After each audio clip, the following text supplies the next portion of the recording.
Hello everyone. Today we are going to discuss the very important topic of economics, that is, should we legalize MSP or not? क्या हमारा MSP legalize होना चाहिए या नहीं होना चाहिए? तो हम दोनों sides of the coin देखेंगे. What is benefit for the topic and what is not beneficial. So first we will see the benefits of legalizing MSP. So benefits क्या रहेंगे?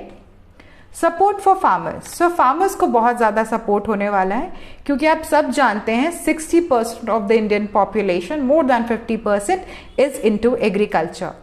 नेशनल इंटरेस्ट बूस्ट क्योंकि most of the people are into agriculture. अगर आप agriculture prices को stabilise करते हो, लोग उन क्रॉप्स को ग्रो करेंगे और उनकी जो इनकम है वो स्टेबलाइज हो जाएगी. Apart from right, addressing agricultural crisis, reducing inflation. So inflation कैसे reduce होगा? अगर आपके crops के, vegetables के, grains के prices stabilize हो जाते हैं तो inflation भी automatically stabilized हो जाएगा और reduce हो जाएगा. ठीक है, तो इस तरह से MSP is directly related to reduction in inflation of certain crops, vegetables and products on which government gives MSP. Encouraging diversification. So मान लीजिए गवर्नमेंट को कुछ पर्टिकुलर मिलेट्स उगाने हैं, ठीक है, इनके जो प्रोडक्शन है इसको इंक्रीज करना है. तो अगर गवर्नमेंट वो सारे मिलेट्स पे MSP लगा देती है तो जो हमारे फार्मर्स हैं वो उन्हें ग्रो करेंगे और फिर ज़्यादा से ज़्यादा उसका प्रोडक्शन होगा. फिर ये सारे मिलेट्स को गवर्नमेंट लेके एक्सपोर्ट भी कर सकती है और फिर ऑल ओवर इंडिया में भी इसे एज अ मैल न्यूट्रिशन के अगेंस्ट यूज़ किया जा सकता है. क्योंकि आप जानती हो कि millets are so like rich in your vitamins, minerals and they are also gluten free.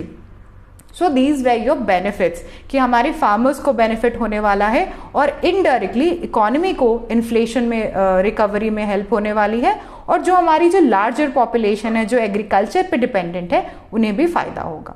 But हम देखते हैं व्हाट आर द डिसएडवांटेज अगर हम MSP को लीगलाइज करते हैं.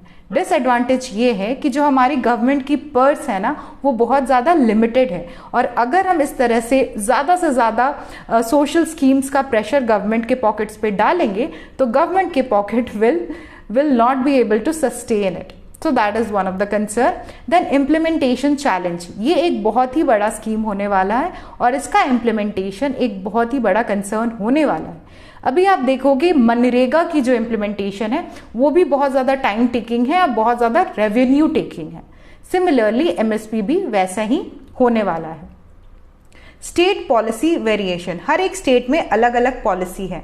मान लीजिए MP में बहुत सारे आपके क्रॉप्स ग्रो होते हैं, पल्सेस ग्रो होते हैं, तो पल्सेस की जो प्राइस है MP में कम रहने वाली है. उसी तरह से गुजरात में ग्राउंडनट्स की प्रोडक्शन बहुत ज़्यादा होती है तो ग्राउंडनट्स के प्राइसेस बहुत कम होने वाले हैं गुजरात में.